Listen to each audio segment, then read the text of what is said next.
Hello my dear students. So let's continue with our next topic. See, previous lecture में हमने क्या देखा था कि भाई अर्थ सरफेस के बाहर कितनी ग्रेविटी होती है. अब हम क्या फाइंड करेंगे? We need to find gravity at the depth of the अर्थ.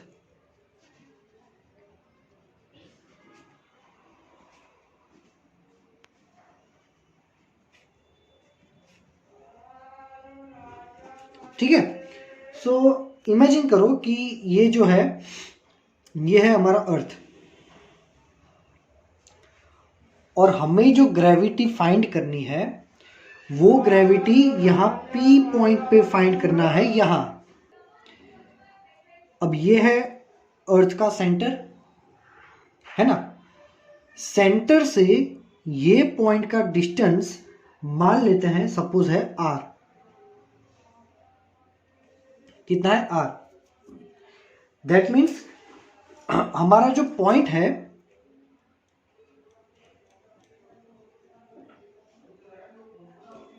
वो पॉइंट सरफेस से D डेप्थ पे है. कितना डेप्थ पे है? D डेप्थ पे. अब देखो what actually happening over here. ये पूरे अर्थ का मास क्या है? ME. ठीक है. तो अब क्या हो गया? ये एक शेल हो गया. प्रीवियसली हमने जो देखा था वैसे ये क्या हो गया? एक shell. So this is the shell of thickness D. और ये क्या हो गया? Sphere of radius R. अच्छा, ये पूरा डिस्टेंस कितना होगा? ये पूरा डिस्टेंस होगा RE, रेडियस ऑफ अर्थ. ठीक है. सो लेट्स फाइंड कि भाई अर्थ सरफेस पे ग्रेविटी क्या होती है. यहां से थ्योरी स्टार्ट करते हैं. Gravity on earth surface. कि भाई अर्थ सरफेस पे कितनी ग्रेविटी होती है. तो अर्थ सरफेस की ग्रेविटी G होती है GME बाय RE स्क्वायर. क्या होता है? ये हमारी होती है अर्थ सरफेस पे ग्रेविटी. तो यहां पे ME की वैल्यू हम डालेंगे. कहां से डालेंगे भाई? तो फॉर्मूला पता है. Density is equal to mass by volume. Density is equal to mass by volume. So obviously mass क्या होगा? Density into volume. अब यहाँ पे मास जो है वो पूरे सरफेस का पूरे अर्थ का है. ME is a mass of earth. So obviously volume भी हमें किसका लेना पड़ेगा? अर्थ का ही लेना पड़ेगा. अर्थ का वॉल्यूम हो गया 4/3 पाई R क्यूब. सो ये हो गया हमारा mass of earth. Let's put the value of mass of earth over here. So earth's gravity on earth surface is a G rho 4/3 pi RE cube और ये RE square as it is. ठीक है. सो अब क्या होगा भाई? हम ये RE स्क्वायर और RE को कैंसिल कर सकते हैं. So gravity on earth surface is G rho 4 pi RE by 3. ठीक है. ये हो गया ग्रेविटी ऑफ अर्थ सरफेस. अलग फॉर्म में हमने इक्वेशन लिया किया है. अब हमारा जो पॉइंट है, our point is located inside the earth. हमारा पॉइंट तो अर्थ इनसाइड द अर्थ है. तो वहां पे ग्रेविटी क्या होगी? सो हमने प्रीवियसली क्या पढ़ा था कि जब कोई पॉइंट अर्थ के अंदर होता है दैट मीन्स वो शेल के अंदर है और स्फीयर के सरफेस पे है ना. ये हमारा शेल है ये. तो शेल के अंदर है पॉइंट P और जो स्फीयर है उसके सरफेस पे है। सो ऑब्वियसली शेल तो कोई भी टाइप की ग्रेविटी लगाएगा नहीं, क्योंकि हमने जो आगे 2 रूल पढ़े थे उसमें से एक रूल था कि if our point is lying inside the shell, तो वहां पे कोई भी टाइप की ग्रेविटी या फोर्स नहीं होगा। तो बचेगा क्या, सरफेस पे ये जो छोटा सा स्फीयर है रेडियस r वाला, वो यहाँ पे फोर्स लगाएगा, ग्रेविटी लगाएगा।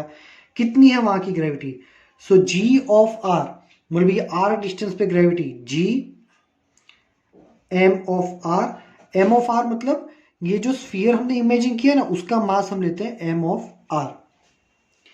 सो g m of r by r square. अब हमें क्या करना है, ये m ऑफ r फाइंड करना है। Density is equal to mass by volume, so mass is equal to density into volume. So m of r is equal to density और volume हो जाएगा 4/3 पाई r क्यूब। रेडी, तो बिल्कुल इसके जैसे ही हमने हमारा ये जो स्फीयर है उसकी भी मास फाइंड करके वो मास की वैल्यू डालेंगे यहां पे। चलो, तो वैल्यू डालने के बाद क्या होगा, g of r is equal to g m r की जगह डाल दो rho 4/3 pi r cube r square, ये cancel. So g of r is equal to g rho 4 pi r by 3। Ready, तो ये हमें मिल गई ग्रेविटी कितनी होगी वो। अब ये दोनों ग्रेविटियों को हम करेंगे डिवाइड।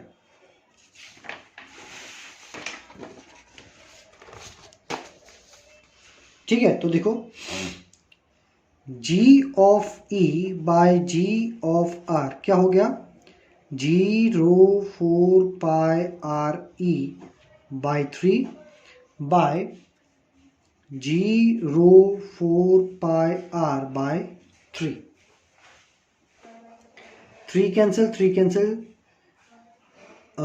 यहाँ पे कैपिटल जी, सॉरी ये होगा कैपिटल जी, तो ये capital G cancel, rho cancel, 4 pi cancel.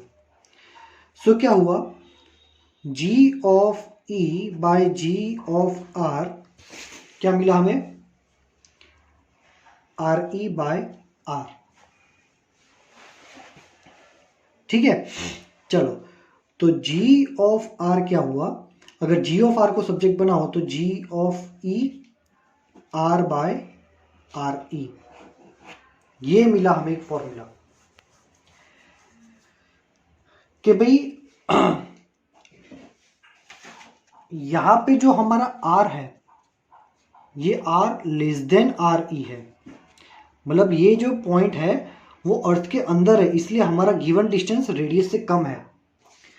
तो वो केस में if your point is lying inside the अर्थ, तो वहां पे ग्रेविटी हम ये फॉर्मूला से फाइंड कर सकते हैं, यहां पे आएगा जीई। ठीक है, चलो जीई की वैल्यू तो पता है 9.8 होती है, ये है into R by R E. तो यहां पे एग्जाम में क्वेश्चन 2 टाइप से आ सकता है। देखो, if your point is lying inside the अर्थ, अगर आपका पॉइंट जो है वो अर्थ के अंदर है तो 2 वैल्यूज पॉसिबल हो सकती है। एक ऐसा भी बोल सकते हैं कि सरफेस से इतना नीचे है, या ऐसा भी बोल सकते हैं कि सेंटर से इतना ऊपर है। 2 डिस्टेंस हो सकते हैं ना। सपोज तुमको ऐसा बोले कि your point is lying 500 kilometre below to the surface, surface से 500 किलोमीटर नीचे है, मतलब कि तुमको डी दिया है। पर तुमको ऐसा बोले कि सरफेस से 1000 किलोमीटर ऊपर है, तो तुमको आर दिया है। हमने जो ग्रेविटी का फॉर्मूला फाइंड किया वो आर के टर्म्स में है, अभी डी के टर्म्स में फाइंड करना बाकी है। तो कैसे फाइंड करेंगे, तो भाई इसी डायग्राम से कि ये जो पूरा आर ई है, रेडियस ऑफ द अर्थ, वो आर ई बेसिकली क्या है, ये भी पूरा आर ई हुआ सेंटर से सरफेस का डिस्टेंस। तो आर ई क्या है, स्मॉल आर प्लस डी।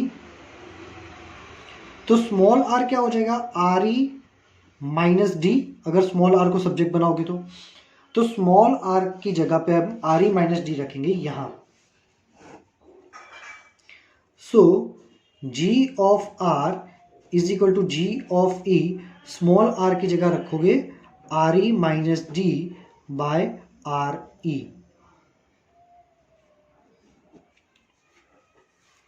ठीक है, समझ में आया?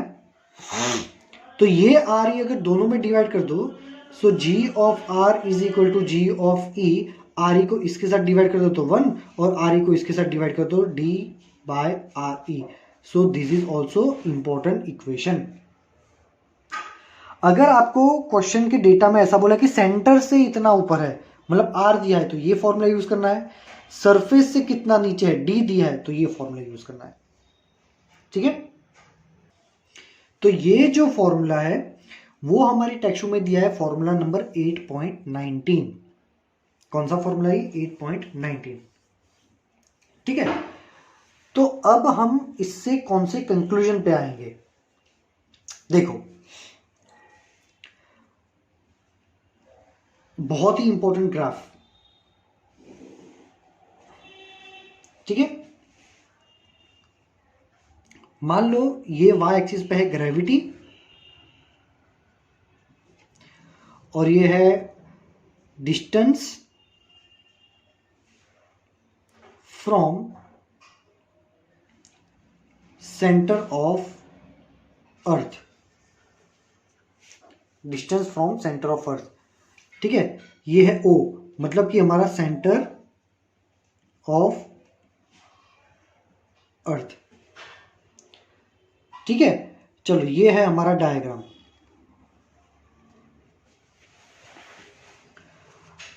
अब मान लो कि हम यहां है अभी सेंटर पे, सेंटर से जैसे जैसे आगे जाएंगे तो सेंटर के अंदर जो पॉइंट था उसका डिस्टेंस क्या था? आर। अब जैसे जैसे हम सरफेस पे जाएंगे, however we are going towards this surface, that means you are increasing your R. तो जैसे ही तुम अपने पॉइंट को धीरे धीरे धीरे सरफेस पे ले जाओगे, मतलब वो पॉइंट का सेंटर से डिस्टेंस आर धीरे धीरे बढ़ रहा है। यहां से यहां ये पूरा जो है केस, उसको क्या बोलेंगे? Inside the earth. और इनसाइड द अर्थ के लिए ये फॉर्मूला एप्लीकेबल है। According to this formula G of R is equal to, ये constant gravity on earth 9.8, radius of earth constant, that means जो भी ग्रेविटी है वो आर के प्रोपोर्शन पे है। मतलब अगर इनसाइड द अर्थ की बात करो तो सेंटर से जैसे जैसे दूर जाओगे वैसे वैसे आर इंक्रीज होगा, आर इंक्रीज होगा तो तुम्हारी ग्रेविटी भी इंक्रीज होगी। सो सेंटर ऑफ अर्थ से जैसे जैसे तुम आगे जाओगे तुम्हारी ग्रेविटी इंक्रीज हो रही है। आगे जाते जाते जाते तुम कहां पे आगे? सरफेस पे। सो ये हो गया हमारा R E, radius of the earth.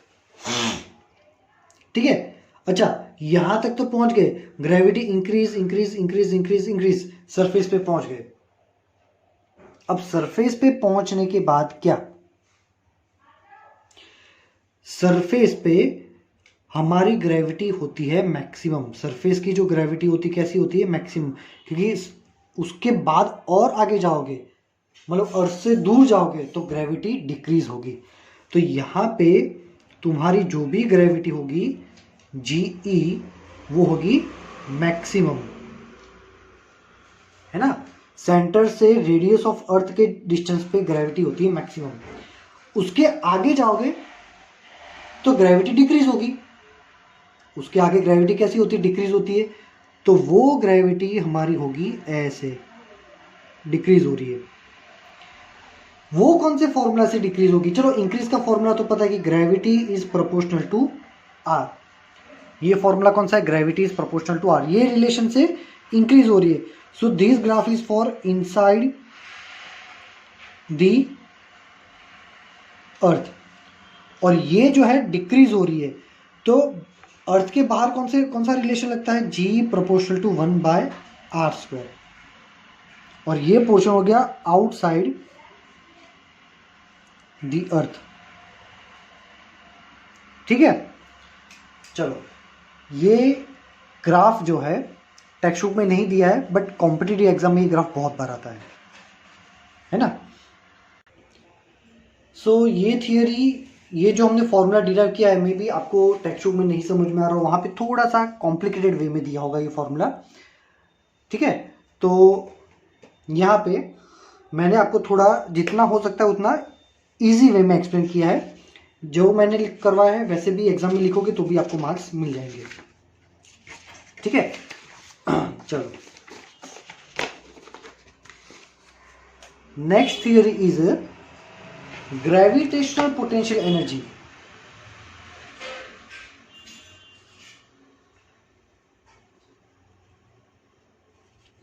Gravitational potential energy, ठीक है। तो ये थियरी भी टेक्स्ट बुक में बहुत कॉम्प्लिकेटेड फॉर्म में दे रखी है, मैं इसको बहुत ही इजी मैनर में आपको सॉल्व करके बताऊंगा, ठीक है। चलो, तो यहां पे बुक में देखो पहला टॉपिक है gravitational potential energy.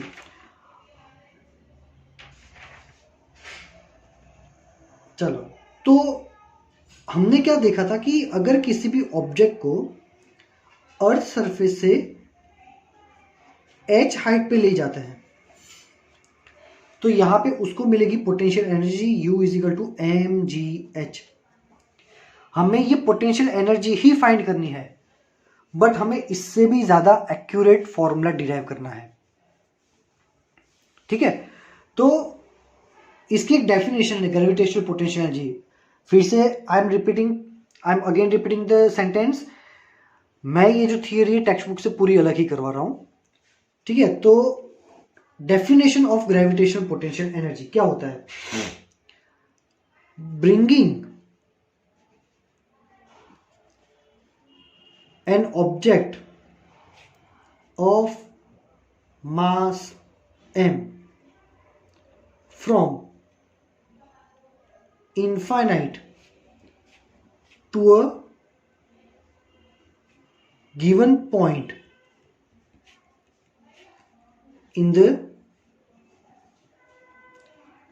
gravitational field. The negative work done by gravitational force is known as gravitational potential energy.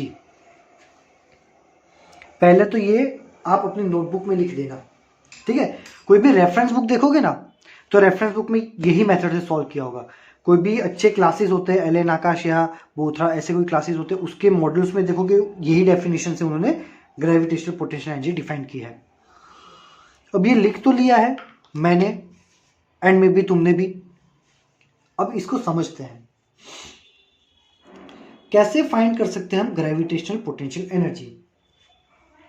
देखो, मान लो कि ये हमारा अर्थ है, ये क्या है? हमारा अर्थ। तो अर्थ है तो ऑब्वियसली अर्थ का एक फील्ड, एक ऐसा एरिया होगा कि जहां पे ग्रेविटी लग रही है। बहुत दूर तो लगेगी नहीं ऑब्वियसली, मान लो कि यहां तक लग रही है। क्या लग रही है? ग्रेविटी। अब डेफिनेशन को पढ़ते हैं।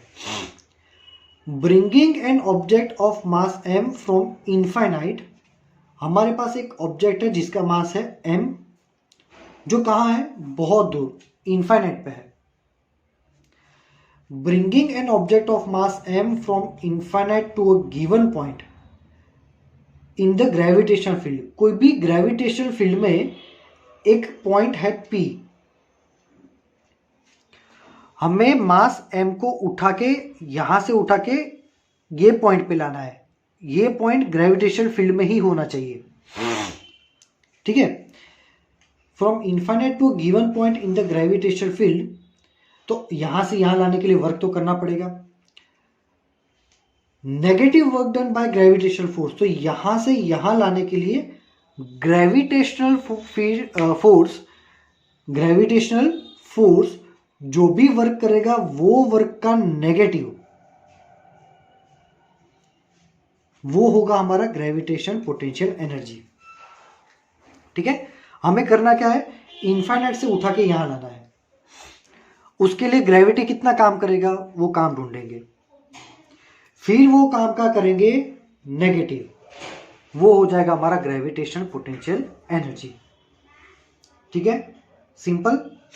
चलो अब ये जो पॉइंट है P, वो पॉइंट P मान लेते हैं कि सेंटर से वो पॉइंट का डिस्टेंस है R। कितना है, सेंटर से वो पॉइंट का डिस्टेंस है R। अब डेफिनेशन में तो ये बोला कि हमें इनफाइनाइट से R पे लाना है। क्या बोला है कि इनफाइनाइट से R पे लाओ। ठीक है, बट हम क्या करेंगे, सो यहां पे हम क्या करेंगे कि ऑब्जेक्ट को डायरेक्टली नहीं लाएंगे, हम ऑब्जेक्ट को धीरे धीरे यहां पे लाएंगे। कैसे लाएंगे उसको, धीरे धीरे। चलो so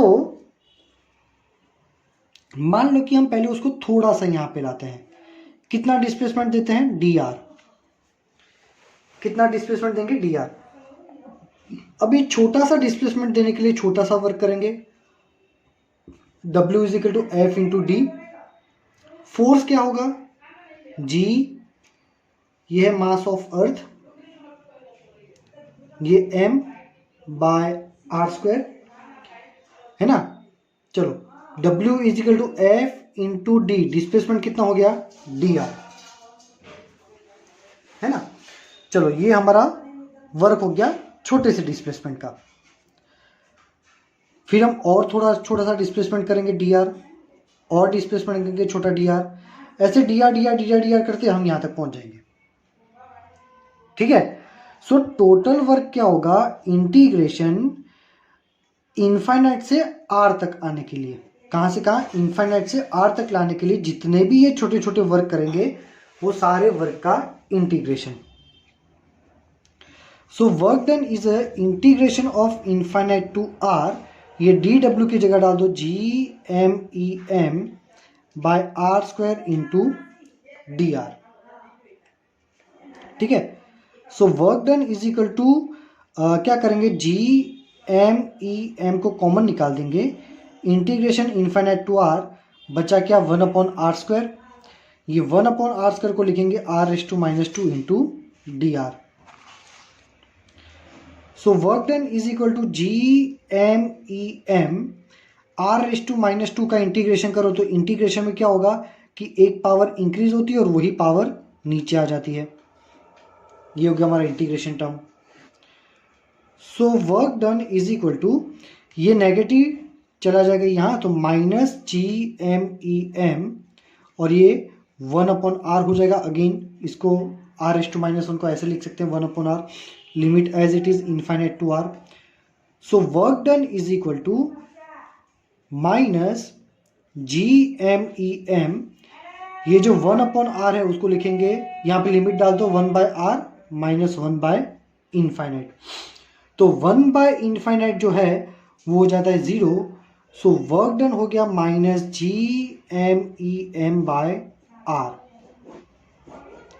negative value of our work, ये हो गया हमारा पोटेंशियल एनर्जी U। ठीक है, तो व्हाट इज द, ये हमें पोटेंशियल एनर्जी किसकी मिली, ये पॉइंट की, जो पॉइंट पे लाएंगे वो पॉइंट की पोटेंशियल एनर्जी हुई। ठीक है, सो पोटेंशियल एनर्जी का फॉर्मूला होता है U is equal to -gmem/r। अब हमारी बुक में पहली जो थियरी है, वो पहली थियरी दे रखी है ग्रेविटेशनल पोटेंशियल एनर्जी, ये उसका फॉर्मूला जो कि आपको लास्ट में दिया होगा, इक्वेशन 8.25। ठीक है, चलो अब उसके बाद एक और इक्वेशन दिया है जो है ग्रेविटेशनल पोटेंशियल का। तो पोटेंशियल क्या होता है, सेम चीज, m मास की जगह अगर ऐसे मास को लाओ जिसका, ऐसे ऑब्जेक्ट को लाओ जिसका यूनिट है, जिसका मास है 1 यूनिट, है ना, जिसका मास बहुत कम है 1, अगर उसको लाते हैं और ये पूरा प्रोसेस करते हैं तो हमें आंसर में जो मिलेगा वो होगा हमारा पोटेंशियल। वो क्या होगा हमारा पोटेंशियल। तो पोटेंशियल में क्या है कि भाई m की जगह 1 डाल दो, तो यहाँ पे जो m है उसकी जगह 1 डाल दो, -Gme/r, ये हो गया हमारा पोटेंशियल। कहाँ का, ये पॉइंट का, ठीक है। आपकी बुक में, हमारी बुक में इन शॉर्ट सिर्फ पोटेंशियल एनर्जी बताया। आई थिंक ये जो v वाला, यस v वाला फॉर्मूला है ना, Gm1m2/r और आगे माइनस है, वो पोटेंशियल एनर्जी है और पोटेंशियल है ये, ठीक है। पोटेंशियल का फॉर्मूला नहीं दिया है इन्होंने, बट न्यूमेरिकल में दिया है। तो इसके बाद जो न्यूमेरिकल है एग्जांपल 8.3, उसमें पोटेंशियल ये फॉर्मूला का भी यूज होता है। So remember both are the IMP formulas extremely important. देखो पोटेंशियल एनर्जी जो होती है ना वो ऑलवेज पेयर में होती है, याद रखने की टेक्निक्स दे रहा हूं। Potential energy is always in pair, तो उसमें 2 मास होंगे m1 m2, और पोटेंशियल जो होता है this is the formula of gravitational potential. Gravitational potential जो है ना वो सिर्फ एक का ही होता है, इसलिए यहां पे सिर्फ एक ही मास होगा, ये याद रखने की टेक्निक्स है। Gravitational potential energy is always makes a pair. Gravitational potential energy always pair बनाती है। ग्रेविटेशनल पोटेंशियल सिर्फ सिंगल पार्टिकल का होता है, that's why there exist only a m, ठीक है। चलो तो आज के लेक्चर में इतना ही रखते हैं, बिकॉज नेक्स्ट जो न्यूमेरिकल है हमारा वो थोड़ा लेंदी है। तो आप ये जो पोटेंशियल एनर्जी की थियरी एज इट इज लिखोगे तो भी चलेगा, इसको नोट डाउन कर लेना, डेफिनेशन को नोट डाउन कर लेना, डायग्राम को नोट डाउन करना, यहाँ से ये सब कुछ आपको करना पड़ेगा, ये उसके मैथमेटिकल एक्सप्रेशंस है, ठीक है। और उसके बाद आपको पोटेंशियल डिफाइन कर लेना है, दोनों फॉर्मूला एक्सट्रीमली इंपॉर्टेंट, ठीक है। आज के लेक्चर में यहीं तक रखते हैं। If you are having any doubt you can ask me in the message section. Thank you very much my dear students.